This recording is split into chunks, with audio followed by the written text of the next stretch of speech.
সালামু আলাইকুম। Breaking news. একটা কথা ছিল যে আমার ঘর ভাঙে যেবা আমি বাঁধি তার ঘর। যুগ বদলেছে। এখন আমার ঘরের দিকে তাকায় যে আমি ভাঙা দেই, গুড়াই দেই, বুলডোজার চালাই দেই, অথবা ধরেন আমার মতের বিরুদ্ধে গেলেও, আমার বিপরীত রাজনৈতিক দলের হলেও তার পরিবার, তার ব্যবসা প্রতিষ্ঠান, যেখানে যা খুশি মপ করি।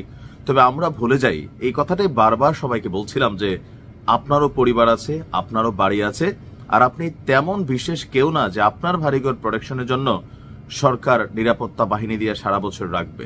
আজকে ঘটনা ঘটেছে, ভাইরাল যে মেয়েটা রাফিয়া ঢাকা বিশ্ববিদ্যালয়ের কেন্দ্রীয় ছাত্র সংসদ ডাকসুর কার্যনির্বাহী সদস্য উম্মে উসওয়াতুন রাফিয়া, তার বাড়িতে অগ্নিসংযোগ এবং ককটেল বিস্ফোরণের মতন ঘটনা ঘটিয়েছে, আর এটা ঘটেছে আওয়ামী লীগ।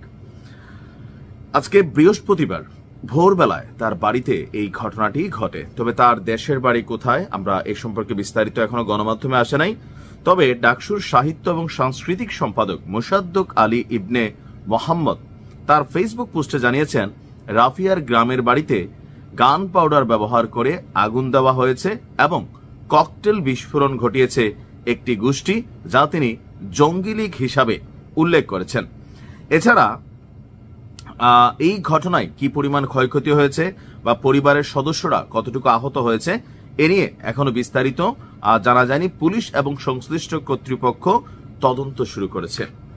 রাফিয়া গত পরশুদিন 17 তারিখ সম্ভবত আপনার বঙ্গবন্ধু শেখ মুজিবুর রহমানের সেই স্মৃতি বিজড়িত বাড়ি ধানমন্ডি 32, সেই 32 যখন একদল স্টুডেন্ট বা জনতা নামধারী তারা এখানে গেলেন এবং কি গুড়াই দিতে চাইলেন, ভাঙতে দিতে চাইলেন, তখন রাষ্ট্রের পক্ষ থেকে সেনাবাহিনী, পুলিশ, যাদের কাজই হচ্ছে নিরাপত্তা দেওয়া, তারা নিরাপত্তা দিচ্ছিল।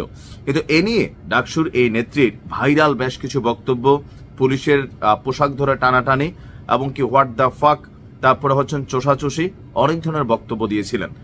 তো স্বাভাবিকভাবে আপনার বুঝতে হবে যে এগুলা কিন্তু চলমান ঘটনা, এগুলা ঘটবে। বঙ্গবন্ধু শেখ মুজিবুর রহমানের বাড়ি বাঁচানোর জন্য হাজার মানুষ না লাখ মানুষ এখানে দাঁড়াবে।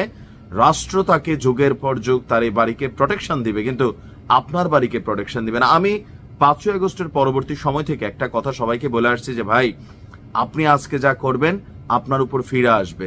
আপনি হয়তো ঢাকা শহরের কোনো একটা জায়গায় আপনি খুব সুরক্ষিত, বা পুলিশকে পুলিশ বলেন না, মানুষকে মানুষ বলেন না, কিন্তু আপনি যেই অঞ্চলে বসবাস করেন, আপনার বাবা আছে, মা আছে, ভাই আছে, বোন আছে, আপনার বিভিন্ন কর্মকাণ্ড যখন সোশ্যাল মিডিয়াতে আসে, আপনার বিভিন্ন বক্তব্য যখন সোশ্যাল মিডিয়াতে চলে আসে, আপনারও কিন্তু এই পরিণতি ভোগ করতে হবে। মানে 2 দিনও হয় নাই, 48 ঘন্টা হয় নাই। কারণ রাফিয়াকে নিয়ে আওয়ামী লীগ এবং তাদের যারা অঙ্গ সংগঠন আছে, তাদের যে ফেসবুক পেজগুলো বা নেতারা, আপনি দেখবেন তাকে ভাইরাল করছে এবং কি তার সম্পর্ক বলা হচ্ছে তার বাড়ি জয় বাংলা করে দেওয়ার জন্য।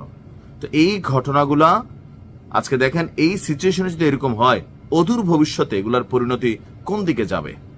আপনার হাতে একটু ক্ষমতা আছে, আপনি সেই ক্ষমতাকে প্রয়োগের জন্য একজনের বাড়িঘর ভাঙা দিবেন, জ্বালাই দিবেন, পোড়াই দিবেন, ভাঙতে না দিলে আপনি গালাগালি করবেন, আপনি মব তৈরির চেষ্টা করবেন। তো আপনারও তো আছে। এটা কিন্তু একটা নসিহত বাকিদের জন্য, যাদের ফুটেজ ভাইরাল হয় সোশ্যাল মিডিয়ার এই যুগ, সবার জন্য কিন্তু নসিহত। আজকে আপনার হাতে ক্ষমতা, আপনি ব্যবহার করবেন, কালকে আরেকজন করবে। আর মোট কথা হচ্ছে, এই রাষ্ট্রে বঙ্গবন্ধু শেখ মুজিবুর রহমান, তারপর শহীদ প্রেসিডেন্ট জিয়াউর রহমান, বেগম খালেদা জিয়া, শেখ হাসিনা, তাদের জন্য জীবন দেওয়ার জন্য লাখ লাখ মানুষ আছে যুগে যুগে, কিন্তু আপনার জন্য কজন আছে? আপনার বাড়িঘর পাহারা দেওয়ার জন্য পুলিশ, রাষ্ট্র দিবে না ভাই, বুঝতে হবে অনেক ধরনের বিপদ হইতে পারে। আমি মনে করি এই ধরনের প্রতিহিংসা পরায়ণ অ্যাক্টিভিটিস থেকে আপনি নিজেও সরে আসুন, আর যারা এই ঘটনাগুলো ঘটাচ্ছেন আপনারাও সরে আসুন। এটা কোনোভাবেই কাম্য না। ভালো থাকুন।